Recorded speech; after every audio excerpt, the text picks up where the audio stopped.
Hello. तो भैया जैसे कि मैंने आपको एक केपीपी दी थी जिसमें आपके पीवाईक्यूज वाले क्वेश्चंस थे और प्लीज़ आप उन सारे क्वेश्चंस को एक बार ज़रूर लगा लीजिएगा। जैसे ही आप उन क्वेश्चन को लगाओगे तो बहुत सारी चीज़ें आपको सीखने के लिए मिलेंगी। सबसे पहले आपको ये चीज़ पता चलेगा कि जो है एग्जामिनेशन में किस प्रकार के क्वेश्चन पूछे जाते हैं, पहली इंपॉर्टेंट चीज़। दूसरी इंपॉर्टेंट चीज़, हम लोग क्या पढ़ते हैं, किस लेवल तक पढ़ते हैं और एग्जाम में किस प्रोफाइल के क्वेश्चन को बार बार पूछा जाता है। तो ये बहुत ज़रूरी होता है कि हम एग्जामिनर की साइकोलॉजी को समझें कि वो किस चीज़ में ज़्यादा इंटरेस्ट है पूछने के लिए। और उसके साथ साथ जाहिर सी बात है हमारा कॉन्फिडेंस लेवल भी थोड़ा नहीं काफ़ी राइज होता है। ठीक है, तो मैं यहाँ पर इसका डिस्कशन वीडियो अब अटैच कर रहा हूँ। ठीक है, अपलोड कर रहा हूँ। मैं डिस्कशन करूंगा यहाँ से एक एक सवालों का। इसमें मैं आपको ये नहीं बोलूंगा कि आप पूरा लेक्चर देखिए, क्योंकि मुझे पता है आप लोग जो है ऑलरेडी अपनी पढ़ाई में बिजी होंगे।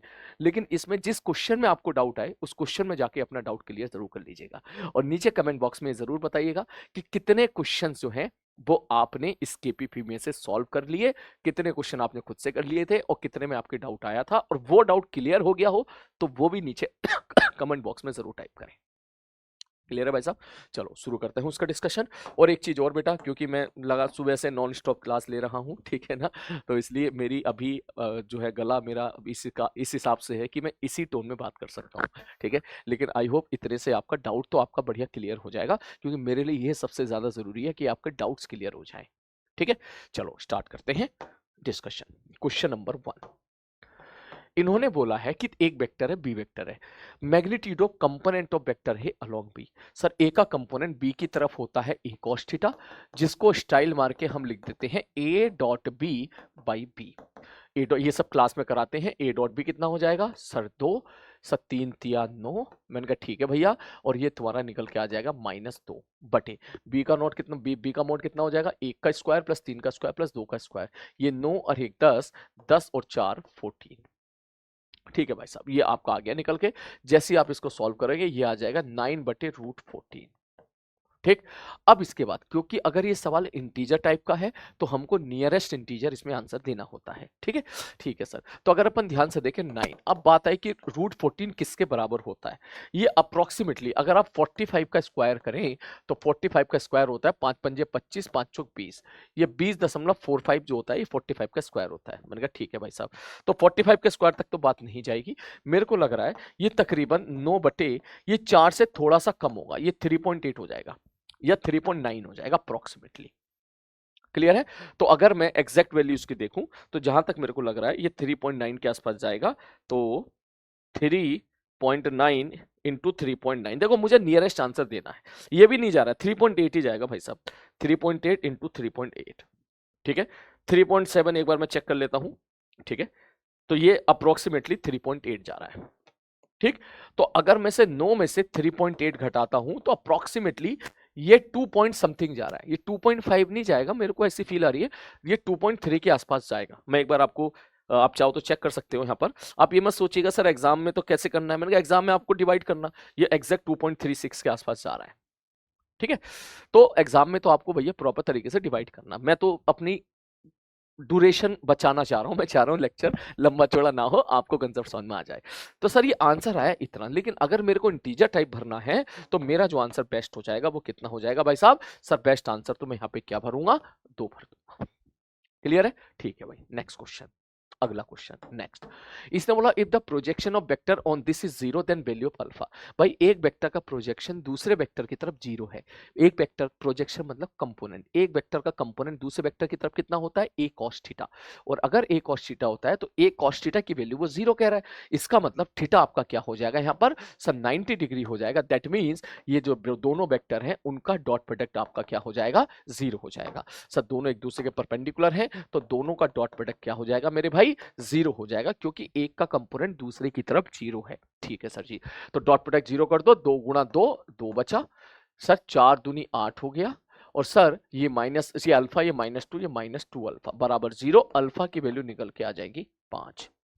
नेक्स्ट, ये आपका जो है क्लास नोट्स वाला आर्टिकल है, ये आप याद कीजिए। हम लोग इस प्रकार से 2 इंपॉर्टेंट रिजल्ट हम लोग देखते थे कि a प्लस बी का मॉड, अगर मैं ऐसा बोलूं कि मॉड ऑफ a बराबर मॉड ऑफ b बराबर x है तो ये निकल के आता था 2x cos थीटा बाई 2।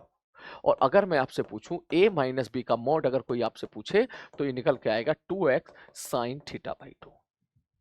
ठीक है, यहां से आपका ये सवाल हो जाएगा।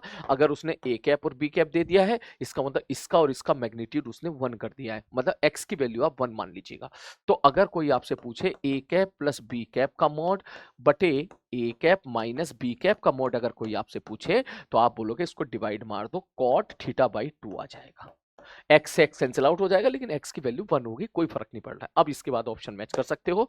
आई थिंक आपका ऑप्शन जो मैच कर रहा है वो मैच कर रहा है, सेकंड ऑप्शन आपका मैच कर जाएगा, क्योंकि कॉट को आप इधर ले जाओगे तो 10 बन जाएगा, इसको आप उधर ले जाओगे। नेक्स्ट अगला, टू वेक्टर है A and B, equal magnitude है, magnitude of A plus B is equal to the 2 times of magnitude of A minus B. मतलब ये कहना चाह रहा है कि ए प्लस बी का जो मैग्नीट्यूड है वो √2 टाइम्स है ए माइनस बी के मैग्नीट्यूड के। दैट मीन्स इसको अगर मैं स्क्वायर कर दूं, दोनों का मैग्नीट्यूड इक्वल है, तो मान लो एक का मैग्नीट्यूड x है तो दूसरे का मैग्नीट्यूड भी x हो जाएगा।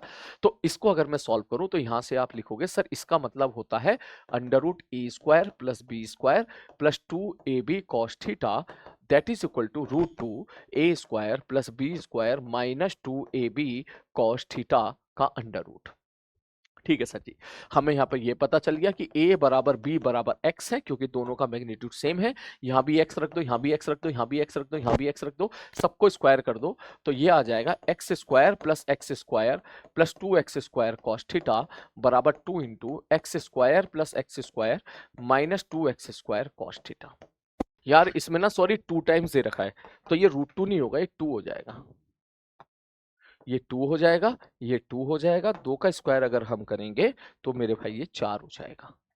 ठीक है सर। इसके बाद अब x² वाला फैक्टर कैंसिल आउट हो जाएगा, ये आपका आ जाएगा 2 प्लस 2 cos थीटा बराबर 4, यहां से आ जाएगा 2 माइनस 2 cos थीटा। अगर मैं इसको सॉल्व करूंगा तो 4 दूनी 8, 8 इधर बन जाएगा 10 cos थीटा।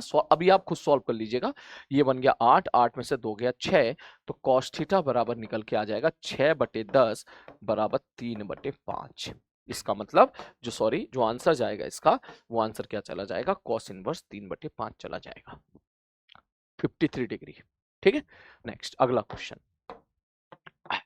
उन्होंने बोला vector A and vector B are perpendicular to each other, और अगर ऐसा है तो रेशियो बता दो किसकी क्या वैल्यू होगी। भाई परपेंडिकुलर है, दोनों का डॉट प्रोडक्ट 0 कर दो, एक क्वेश्चन आपकी यहां से मिल जाएगी। सर दोनों का डॉट प्रोडक्ट मतलब सर 2 गुणा ए 2a, सर -3 गुणा B -3b, sir 4 into 1 plus 4 बराबर 0।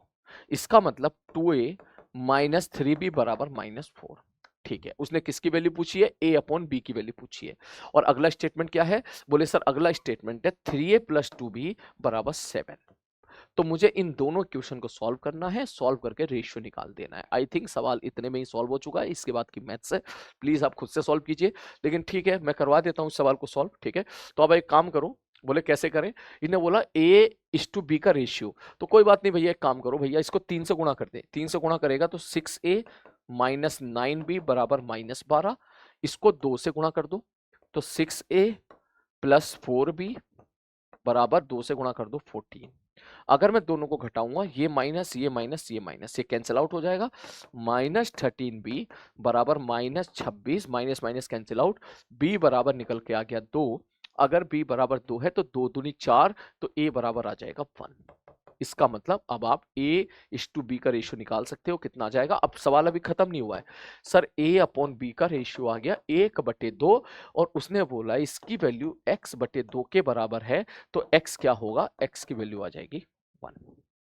नेक्स्ट, इसने बोला वेक्टर एक वेक्टर है जिसका मॉड जो है नॉन जीरो है, which of the following expression is true for vector है। अच्छा सर, किसी भी कोई एक वेक्टर है तो क्या जरूरी है कि उसका डॉट प्रोडक्ट उसका डॉट प्रोडक्ट उसके साथ 0 होता है, गलत, a.a बराबर a² होता है। सर जरूरी है कि क्रॉस प्रोडक्ट निगेटिव आए, कोई जरूरी नहीं है।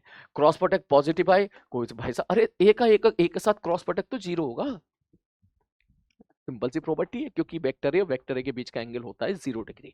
ठीक है, देख ले, इतने आसान आसान सवाल भी पूछे गए यार। ठीक है, अगला, दो वेक्टर परपेंडिकुलर है, value of m will be, दोनों का डॉट प्रोडक्ट इक्वल टू 0 कर दो। देख ले कितना लल्लू सवाल है, यहां से गुणा करेगा 4, डॉट प्रोडक्ट ले ले 2m इंटू 2 माइनस 4m, और यहां से m into m is m² बराबर 0। ये क्वाड्रेटिक बन जाएगी, सॉल्व कर लेना, m की वैल्यू 2 आ जाएगी।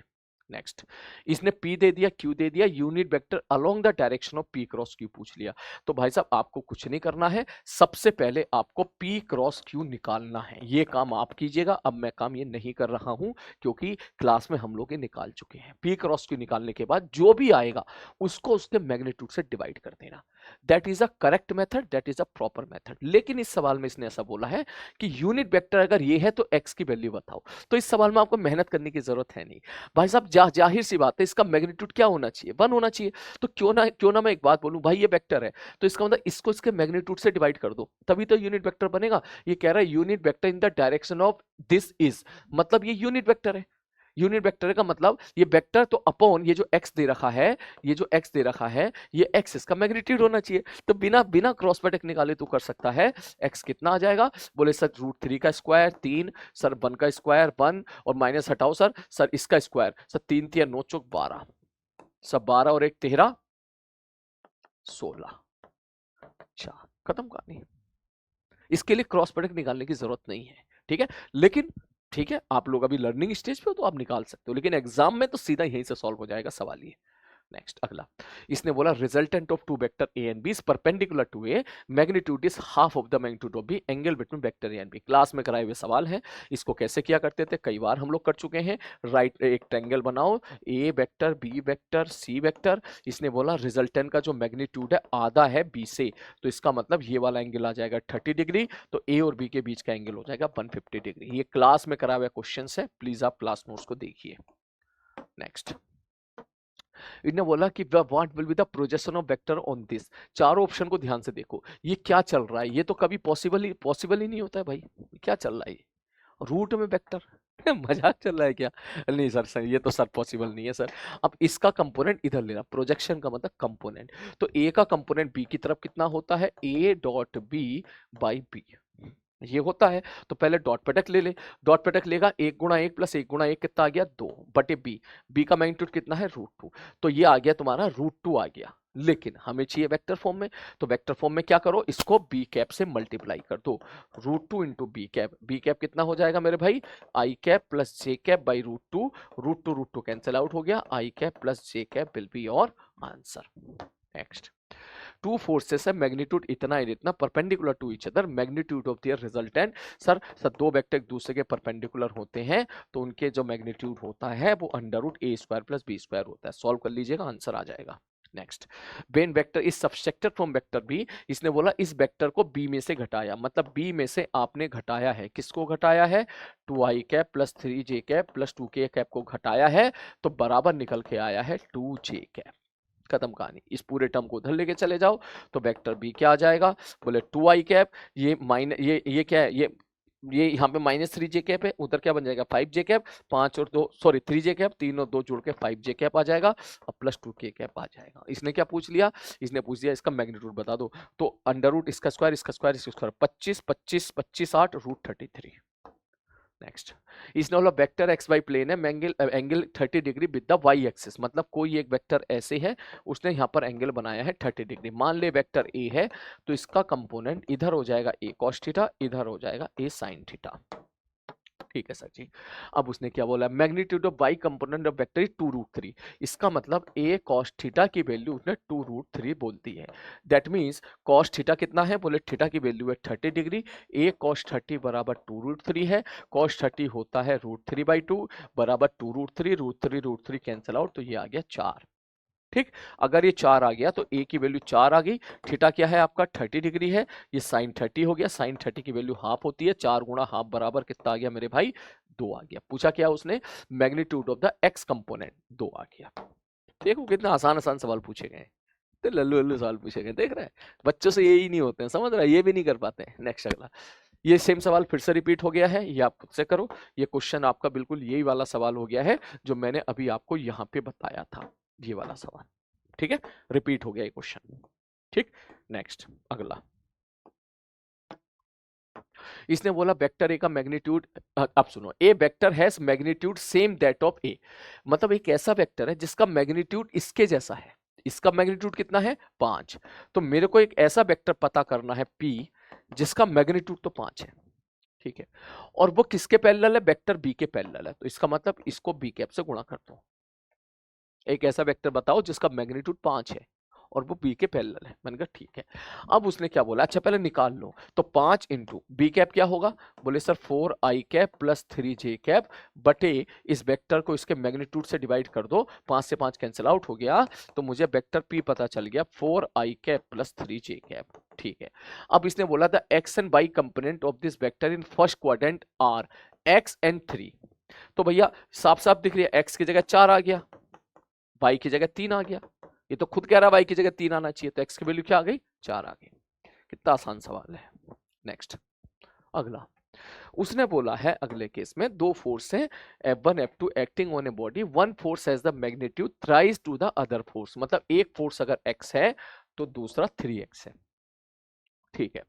द एंगल बिटवीन F1 और F2 बताओ कितना होगा, ये कहना चाह रहा है one force has the magnitude thrice that of the other force and the resultant is equal to the, अच्छा एक चीज और अब ध्यान से समझो, and the resultant of the two forces equal to the force of the large magnitude, मतलब इन दोनों का जो रिजल्टेंट है वो बड़े मैग्नीट्यूड मतलब 3x के बराबर है। सीधी सी बात ये है, हम क्या पढ़ते थे, बोले c बराबर a square plus B square plus 2ab cos theta का अंडर रूट। वो ये कहना चाह रहा है कि एक वेक्टर तो तुम्हारा है x, दूसरा है आपका 3x, 2ab cos थीटा, और रिजल्टेंट बड़े के बराबर है 3x, ये अंडर रूट हटाओगे तो इसका स्क्वायर, ये आपका कैंसिल आउट हो गया। ठीक है, ठीक है सर जी, यहां से इधर इधर आ जाएगा, माइनस एक्स स्क्वायर बराबर 6x स्क्वायर cos थीटा।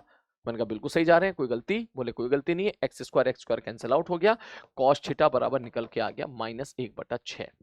अब इसने बोला है कि वैल्यू ऑफ n इज, अच्छा n क्या है चेक करके देख ले भैया, इसने n क्या बोला है, क्या बोला है, क्या बोला है, क्या बोला है, अच्छा यहाँ पे तो भैया 6, लेकिन ये -6 जा रही है ना, तो आप इसका मतलब समझ जाओ, यहाँ पर हमको मॉड में आंसर देना है कायदे में, तो यहाँ पर n की वैल्यू -6 आ गई, थीटा बराबर क्या आ गया, cos इनवर्स ऑफ n की वैल्यू -6 आ गई, लेकिन मुझे मॉड में आंसर देना है, तो आपका आंसर क्या हो जाएगा, यहाँ पर 6 आंसर हो जाएगा।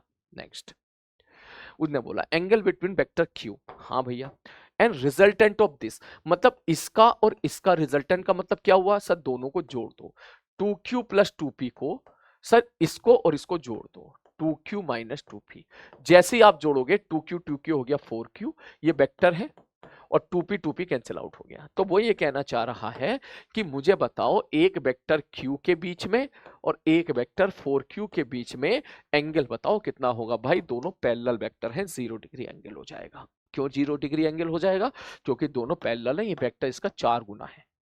नेक्स्ट, ये सवाल हम लोग देख चुके हैं, इस प्रकार के क्वेश्चन क्लास में भी देख चुके हैं। इसने बोला अगर ऐसा है तो a बराबर nb है तो n की वैल्यू बताओ कितनी होगी, तो कोई बात नहीं भाई, इसको मोड मोड हटा, मान ले a बराबर है n into B.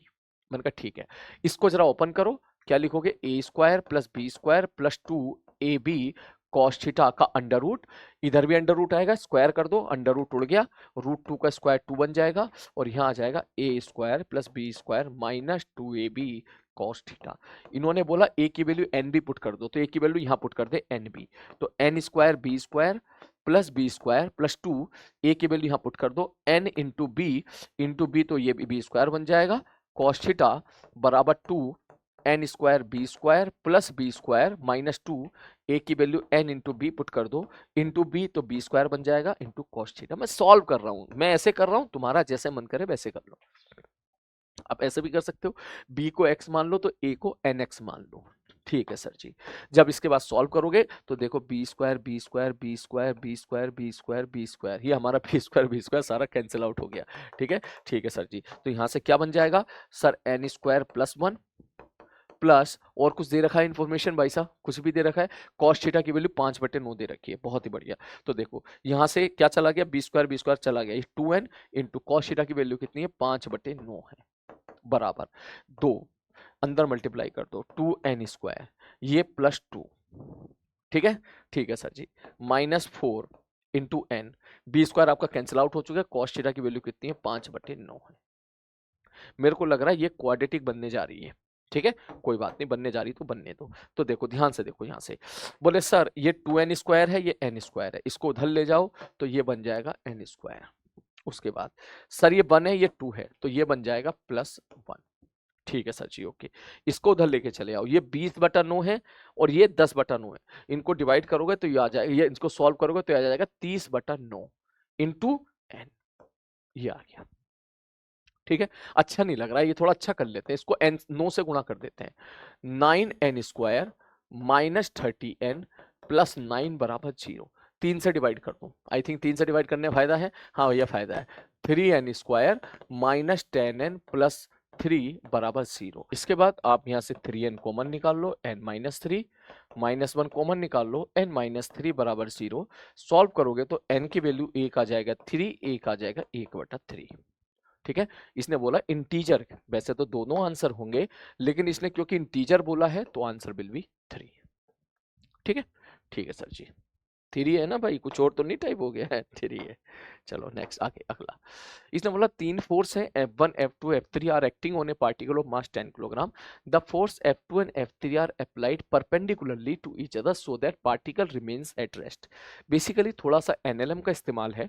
Newton of motion में आप ऐसे समझो, अगर कोई पार्टिकल रेस्ट पर है, रुका हुआ है, उस पर 3 फोर्स लग रहे हैं लेकिन तीनों फोर्सेस का रिजल्टेंट 0 है, तो वो रेस्ट पर ही रहेगा, क्योंकि नेट फोर्स 0 हो गया तो एक्सेलरेशन 0 हो जाएगा, तो वो मूव नहीं करेगा। तो इन्होंने ऐसा बोला है कि द फोर्स F2 और F2 और F3 ऐसे लग रहे हैं कि एक दूसरे के परपेंडिकुलर है, F2 8 और F3 6। इसका मतलब आप सब ऐसा समझो, मान लो इधर लग रहा है 8 न्यूटन तो इधर लग रहा होगा 6 न्यूटन, तो 8 और 6 अगर 90 डिग्री पर होते हैं तो इनका रिजल्टेंट इधर हो जाएगा 10 न्यूटन, इसकी तरफ हो जाएगा 10 न्यूटन। अब क्योंकि नेट फोर्स 0 है तो इसका मतलब ये जो तीसरा फोर्स है ना F1, ये वाला जो तीसरा फोर्स है F1, ये कुछ इस तरफ लग रहा होगा ताकि नेट फोर्स 0 हो जाए। बोले सर आप ऐसा क्यों कह रहे हो, मैंने कहा एक बार फिर से एक्सप्लेन कर लो। बोले इसको ऐसे समझ लो कि भाई ये हो गया सर पहला वेक्टर, ये हो गया दूसरा वेक्टर, 8 न्यूटन 6 न्यूटन, इनका रिजल्टेंट बीच में से कहीं ऐसे निकलेगा, तो इन इसका और इसका, इन दोनों लालू का, ये दोनों लाल लाल वेक्टर जो है इनका रिजल्टेंट इधर 10 है। तो अगर इतना ही एक और वेक्टर में अपोजिट डायरेक्शन में 10 लगा दूं तो इन दोनों का रिजल्टेंट 10 और ये 10 कैंसिल आउट होकर 0 हो जाएंगे। ठीक, तो इसका मतलब ये जो 10 है ये यही F1 है। बोले ठीक है सर जी। नेक्स्ट अगला टर्म इसके बाद, अब इन्होंने क्या बोला है, इन्होंने बोला है कि if F1 is removed then the acceleration of the particle. अब सपोज आप F1 को रिमूव कर देते हो, आपने F1 को हटा दिया, अगर F1 लगाए रखा था तो F नेट 0 था, आपने F1 को हटा दिया तो अब कितने फोर्स बचे, बोले अब फोर्स बचे 2, 8 और 6। इनका रिजल्टेंट कितना होगा, बोले सर इनका रिजल्टेंट हो जाएगा 8 का स्क्वायर प्लस 6 का स्क्वायर का अंडर रूट 10 न्यूटन। ये आपका F नेट हो गया। तो एक्सेलरेशन कितना हो जाएगा, बोले सर एक्सेलरेशन बराबर होता है F/m, जहां पर F नेट होता है तो एक्सेलरेशन हो जाएगा नेट फोर्स बटे मास, और मास कितना है 5 है, तो बराबर कितना निकल के आ जाएगा भाई सर 10/5 बराबर 2। क्लियर है, क्या पूछा है 2, चौथा ऑप्शन यहाँ पे करेक्ट हो जाएगा। नेक्स्ट, इसने बोला है कि दो वेक्टर हैं, both are right angle to each other, then the value of n की पावर -1। दोनों के डॉट प्रोडक्ट को 0 कर दीजिएगा। इतने सवाल मैंने करा दिए, अब खुद से करो। दो वेक्टर परपेंडिकुलर हैं तो उनका डॉट प्रोडक्ट 0 होता है। ऐसे सवाल कभी आपके सामने आए तो ऑप्शन एलिमिनेटिंग से करो ताकि जल्दी से जल्दी हम क्वेश्चन को सॉल्व कर सकें। कैसे, बोले भैया पहले चेक कर लो, ए ऑप्शन चेक कर लो। वैसे तो ऑप्शन एलिमिनेट से करो या फिर जैसे आपको ठीक लगे, तो जैसे ए ऑप्शन चेक करिए, चौथा ऑप्शन थर्ड, मतलब पहला ए ऑप्शन को ही चेक कर लो। सर ए क्या कहना चाह रहा है, मैंने कहा ए कहना चाह रहा है सी बराबर ए प्लस बी, इसको उधर ले जाओ। तो चेक करो किसमें सी बराबर ए प्लस बी है, चारों में से मेरे को यहाँ पर दिख रहा है, तो इसका मतलब मेरे को यहाँ सबको लिखना पड़ेगा। चारों ऑप्शन को लिखूंगा तो शायद ज्यादा बेटर रहेगा, तो कोई बात नहीं, सुकून से कर लो। अगर मैं ट्रायंगल लॉ से बात करूं तो यहाँ ए प्लस सी बराबर बी है, ठीक। यहां पर ए प्लस बी प्लस सी, ए प्लस बी प्लस सी बराबर 0 है, ए प्लस बी प्लस सी। यहां पर बात करें तो सी प्लस बी बराबर ए है वेक्टर वाइज, और यहां पर बात करें तो a प्लस बी बराबर सी है। तो इसका मतलब ये हमारा a प्लस बी बराबर सी, ए ऑप्शन का चौथा ऑप्शन मैच कर गया, तो ये दोनों गलत हो गए। अब सर बी को ही मैच कर लो बस, उसके बाद काम हो गया। यहां से क्या मिल रहा है, a बराबर सर सी प्लस बी मिल रहा है, या a बराबर बी प्लस सी मिल रहा है, इसको उधर ले जाओ। C plus B. अब चेक करो ए बराबर सी प्लस बी किस में है, मुझे लग रहा है इसमें ए बराबर सी प्लस बी, ए बराबर सी प्लस बी। तो बी का आपका ऑप्शन कौन सा मैच कर गया, थर्ड ऑप्शन मैच कर गया, सेकेंड ऑप्शन इज करेक्ट। उसके बाद चेक करने की कोई जरूरत नहीं है, लेकिन लर्निंग स्टेज में आप चेक जरूर कीजिएगा। नेक्स्ट अगला क्वेश्चन, इसने बोला है sum of the two forces two P vector P and Q is R such that R बराबर P angle theta so that resultant of two P and Q will makes with Q. सवाल में थोड़ा सा उसने change करा है, घबराने की कोई जरूरत नहीं है। आप ऐसे समझो कि P प्लस क्यू का रिजल्टेंट R है। देख सवाल को तोड़ो, ठीक है, P प्लस क्यू का रिजल्टेंट R है। सर R का मोड कितना होगा, मैंने कहा R का मोड हो जाएगा under root P square plus Q square plus 2pq cos theta. ठीक है सर जी, ओके। ये R का मोड किसके बराबर है, बोले P के बराबर है। स्क्वायर कर दो, पी स्क्वायर आपका कैंसिल आउट हो जाएगा। इसका मतलब Q square plus 2pq cos theta बराबर 0। मतलब ऐसे ही पहली लाइन से कुछ इंफॉर्मेशन निकली है तो वो इंफॉर्मेशन आप लिख लो, ठीक है, लिख ली आप। अब उसने बोला है, क्या बोला है, the angle theta that the resultant of 2p and q makes with q। मतलब बोले सर पहले ये p था, मान लो ये q था, ठीक है सर, तो अब p को हमने 2p कर दिया, ठीक है सर जी, ओके। ठीक, तो अगर ट्रायंगल लॉ के बारे में बात करें तो पहले ये q था, मैंने कहा ठीक है, अब ये तुम्हारा 2p बन गया, p को दुगना कर दिया। अब तो ऐसा समझो ये p नया हो गया। तो अब जो रिजल्टेंट होगा उसने कितना एंगल बनाया, बोले किसके साथ, बोले q के साथ। तो अगर ये एंगल अल्फा है तो आप क्या लिखोगे, tan अल्फा। बोले सर मजे की बात यह है कि p को अगर मैं दुगना कर दूंगा तो अगर पहले पहले q वेक्टर इधर था और p वेक्टर इधर था तो उनके बीच का एंगल थीटा था। मैं p को दुगना कर दूंगा तो उनके बीच का एंगल तो थीटा का थीटा ही रहेगा, ये चेंज नहीं होगा। मैंने कहा ठीक है। तो tan अल्फा अगर मैं यहां पूछूंगा तो tan अल्फा हम लिख देते b sin theta upon a plus B cos theta. जिसके साथ वेक्टर के साथ एंगल होता था वो नीचे आता था, तो नीचे तो आ जाएगा q, ऊपर क्या आ जाएगा, बोले p नया sin थीटा बटे p नया cos थीटा। ये टर्म आया है बेसिकली हमारा। आइए इसकी वैल्यू पुट करते हैं। p नया का मैग्नीट्यूड कितना हो गया है, 2p, क्योंकि दुगना हो गया है, 2p sin थीटा बटे q plus 2p cos theta.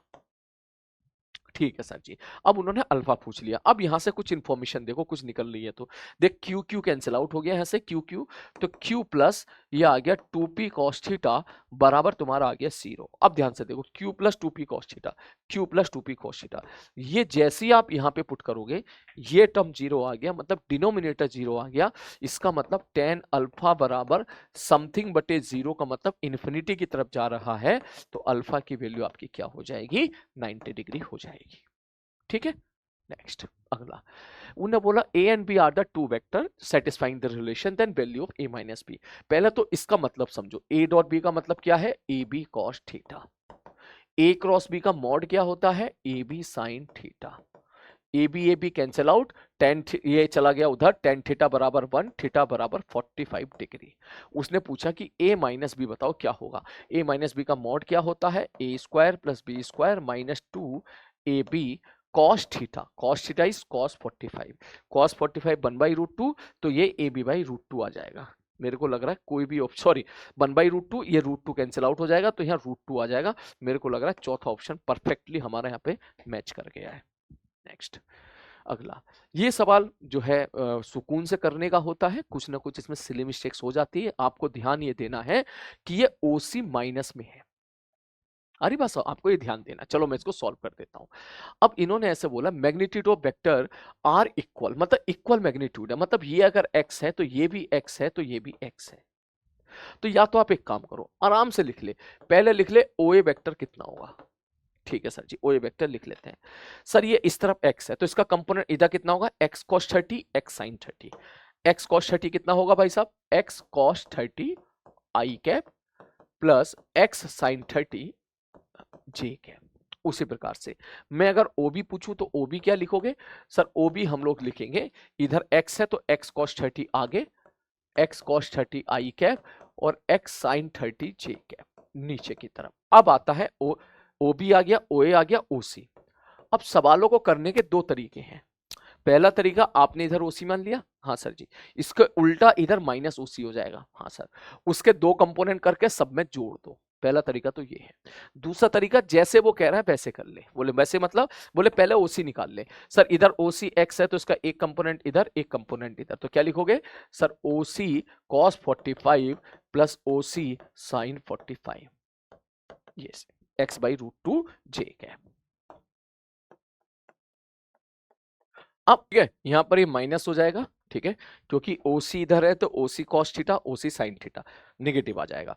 तो अब जैसा जैसा वो कह रहे हैं वैसे वैसा करते जाओ। तो मेथड में वो कह रहे हैं भैया OA plus OB minus OC बताओ। तो ठीक है, ये इसको इसमें जोड़ के इससे घटाना चाह रहे हैं तो ठीक है। जैसे मैं कह दूं कि भाई साहब 10 में 5 जोड़ो और 3 घटाओ, तो आप सीधा सॉल्व कर लेते हो, उसी प्रकार से आप यहां पर भी इसको सॉल्व कर लो।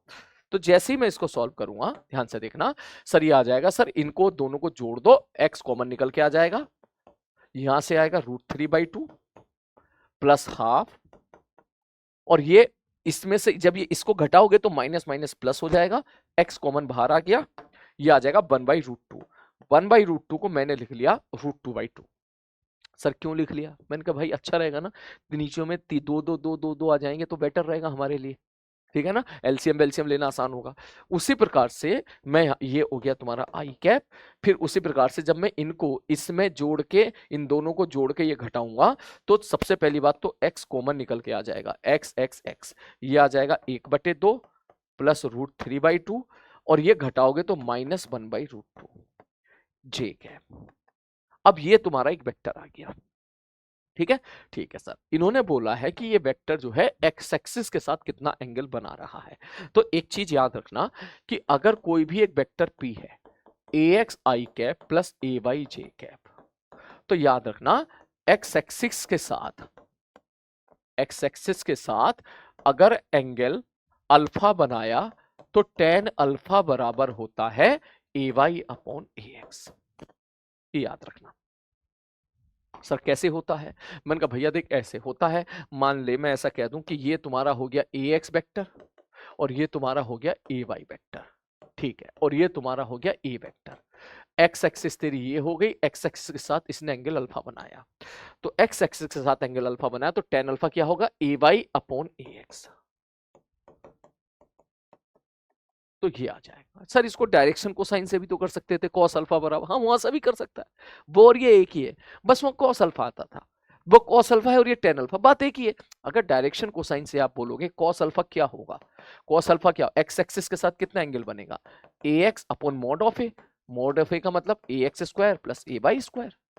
तो आप ध्यान से देखो, अगर मैं ट्रायंगल बनाऊं, इसको अल्फा कह दूं, तो ये हो गया तुम्हारा ax और ये हो गया तुम्हारा ax² प्लस ay²। ये हाइपोटेन्यूस है, इसका मतलब ये ay हो गया। तो tan अल्फा क्या हो जाएगा, ay/ax। तो वही मैं आपसे कहना चाह रहा हूँ, ay/ax। मतलब समझ रहे हो कि अगर कोई एक वेक्टर p दे दिया जाए, 4i cap plus tan j cap दे दिया जाए, और बोला जाए कि बताओ ये एक्स एक्सिस के साथ कितना एंगल बनाएगा, तो आप बोलोगे tan अल्फा बराबर 10/4, अल्फा बराबर tan इनवर्स 10/4, ऐसे हम डायरेक्टली बता सकते हैं। तो उसी प्रकार से उसने यहाँ पर पूछा है कि बताओ ये वेक्टर एक्स एक्सिस के साथ कितना एंगल बनाएगा, तो आप सीधे में ऑप्शन देखो, सब में tan है, तो आप लिखोगे tan अल्फा बराबर सर y वाला कोऑर्डिनेट बटे x वाला कोऑर्डिनेट। y वाला कोऑर्डिनेट कितना है, बोले सर इसको इससे डिवाइड मार दो, सर इसको ना √2/2 कर दो, बेटर रहेगा, इसको आप √2/2 कर दो, this is √2 and this is 2, जैसे ऊपर किया था। तो आप क्या लिखोगे सर, y वाला कोऑर्डिनेट कितना है सर, 1/2 प्लस √3/2 प्लस √2/2 बटे x वाला component 1/2 plus sorry √3/2 plus half plus √2/2। अब ध्यान से देखो, दो दो दो दो cancel out, x x x cancel out, ये कितना निकल के आ जाएगा, 1 प्लस √3 प्लस √2 बटे √3 प्लस 1 प्लस √2। एक माइनस आना था, कहीं माइनस तो था, इतने शरीफ तो नहीं है कि भाई साहब सब में प्लस आ जाए, है ना, यहाँ पे माइनस है, ये माइनस आएगा, तो इसका मतलब ये प्लस को हटाओ यहाँ से, ये प्लस को हटाओ यहाँ से, तो योर आंसर इज, सही जा रहे हैं ना भैया, ay/ax। अरे यार ओके, इसमें से इसको डिवाइड करना है तो यहाँ माइनस आएगा, ये माइनस आएगा, गलत माइनस हटाया मैंने, है ना, ay/ax करते हैं ना, ये ay, इसमें से इसको घटाना है तो x भी कैंसिल आउट हो जाएगा, दो दो भी कैंसिल आउट हो जाएगा, तो ऊपर आएगा माइनस, नीचे रहेंगे सारे प्लस। ये है। और तो कोई माइनस नहीं है भाई साहब, एक बार चेक कर लेते हैं, और तो कोई माइनस नहीं है सर। इसको जोड़ा था, इससे घटाया था तो प्लस हो गए थे, और इसमें y में सॉल्व करो, इनको जोड़ोगे तो ये भी माइनस आएगा। अरे भाई कहाँ दिमाग है मेरा आज, सेचुरेट हो गया ना यार। ठीक है ठीक है, देख इसमें ये जोड़ेगा तो ये x/2 प्लस में आएगा, ठीक है, ये √3/2 माइनस में आएगा, और जब इसको घटाओगे तो ये भी माइनस में आ जाएगा। ठीक है, तो ये कायदे में क्या है, बोले सर ये 1/2 माइनस √3/2। अब सही है, तो ये तुम्हारा यहां से भी गायब हो जाएगा। ठीक है, तो tan अल्फा बराबर 1 माइनस √3 माइनस √2 बटे नीचे सब प्लस, तो इसका मतलब पहला ऑप्शन आपका मैच कर जाएगा। ठीक है, नेक्स्ट अगला।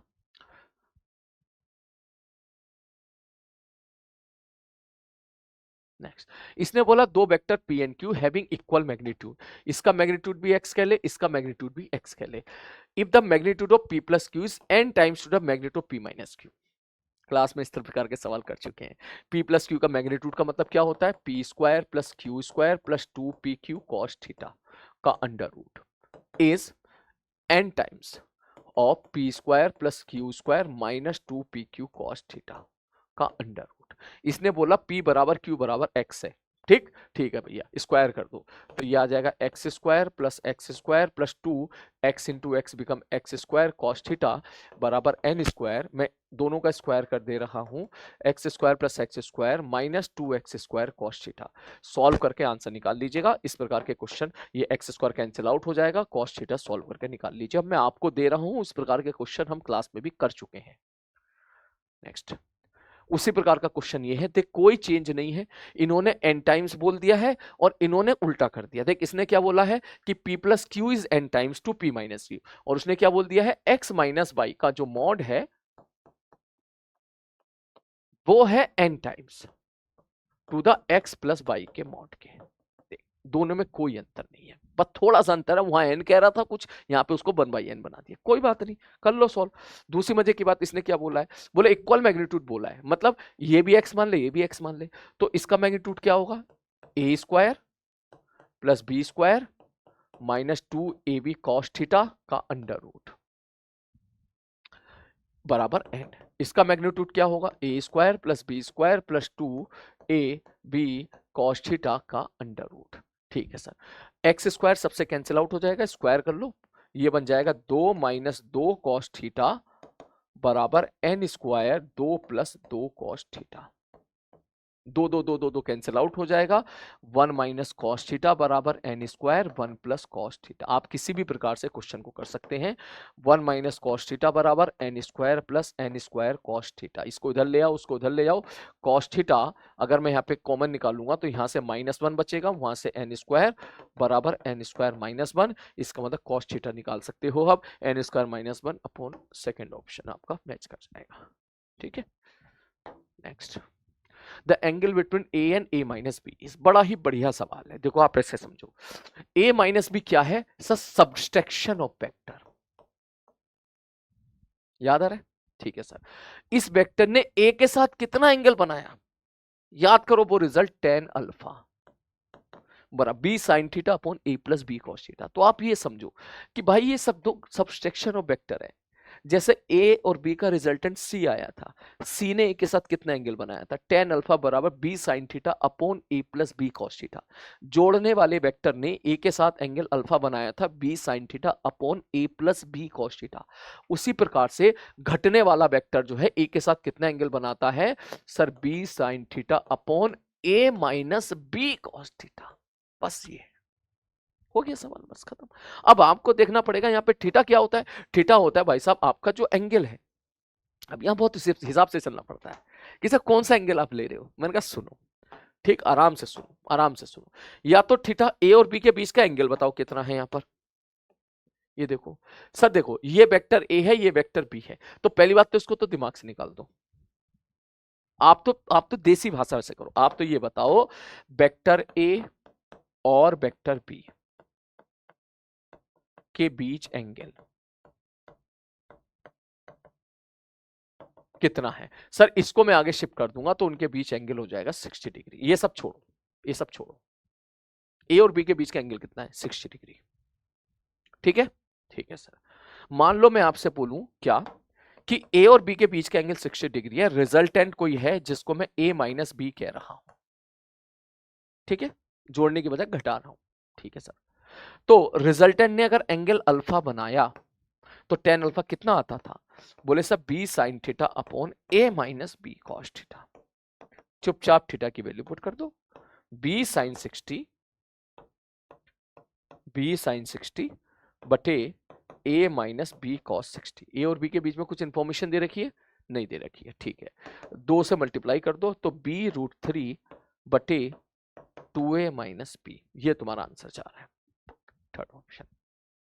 सुकून से सोचना इस सवाल को, ये वही सवाल है, ये फॉर्मूला ही पूछ लिया इस सवाल ने, बट डरा दिया कि ये अब भाई इसकी जरूरत ही नहीं है यार, उसने सारे डायग्राम एक साथ बता दिए। देख, उसने बोल दिया this is a plus B and this is a minus, उसने जबरदस्ती तेरे को कंफ्यूज करने की कोशिश करी।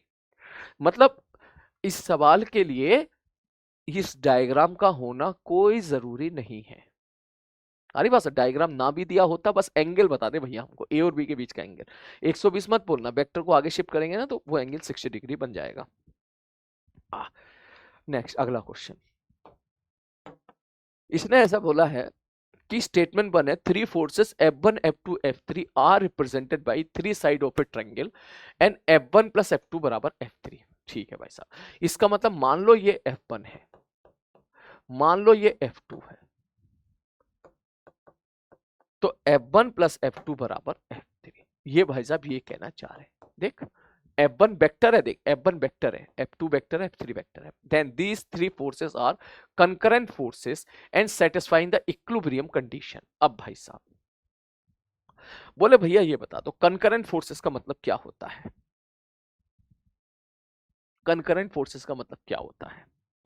बोले जब सारे फोर्सेस एक जगह concurrent हो, तो ये भाई साहब कह रहा है कि ऐसा हुआ है कि then three forces are concurrent forces and satisfy the condition for equilibrium। भाई साहब क्या ये इक्विलिब्रियम की कंडीशन सेटिस्फाई हो रही है, मतलब 3 फोर्स लग रहे हैं, 3 फोर्स लग रहे हैं ऐसे। तो भाई अगर ये 3 फोर्स लग रहे हैं इस प्रकार से F1 plus F2 plus F3, तो भाई अगर कंकरेंट छोड़ यार, इक्विलिब्रियम कब होगा, इक्विलिब्रियम तब कहलाएगा जब F1 plus F2 plus F3 हो, तीनों का सम 0 होना चाहिए, तब इक्विलिब्रियम कहलाता है। तो ये क्या तीनों का सम 0 दे रखा है क्या, नहीं भाई, इसने तो ये दे दिया F1 plus F2 minus F3 बराबर 0 दे दिया। ये देख, इसको ये होनी चाहिए, इसका मतलब ये स्टेटमेंट गलत हो गया। Next, a triangle made up to the 3 forces F1 F2 F3 as the side taken in same order satisfying the condition for translatory equilibrium. ये आप जो है ट्रांसलेटरी इक्विलिब्रियम क्या होता है ये आप रोटेशन में पढ़ेंगे, लेकिन आप ऐसा समझो, ये कहना चाह रहा है मान लो कोई एक वेक्टर F1 है, ठीक है, एक वेक्टर दूसरा F2 है, मैंने कहा ठीक है, और एक वेक्टर तीसरा F3 है सेम साइड में, तो इन तीनों का सम क्या हो जाएगा, बोले सब पॉलीगन लॉ से इन तीनों का सम 0 हो जाएगा। तीनों वेक्टर का सम 0 मतलब नेट फोर्स 0, नेट फोर्स 0 मतलब इक्विलिब्रियम 0। ठीक है सर जी, ओके। अब इसने क्या बोला है, इसने ऐसा बोला है कि triangle made up of the 3 forces F1 F2 F3 it's side taken in same order. Same order का मतलब यहां से यहां, यहां से यहां, यहां से यहां, सेम ऑर्डर फॉलो कर रहे हैं, satisfying the condition for equilibrium. ठीक है, तो F1 plus F2 plus F3 बन जाएगा। In the light of the above statement, statement 1 is false, बिल्कुल सही बात है, स्टेटमेंट 2 इज ट्रू। यस, अगर ये सेम ऑर्डर पे होगा तो नेट फोर्स आपका 0 हो जाएगा, तो इसका जो बेस्ट ऑप्शन जाएगा वो आपका जाएगा क्या, सब पहला स्टेटमेंट आपका हो गया फॉल्स, सेकंड स्टेटमेंट आपका हो जाएगा ट्रू।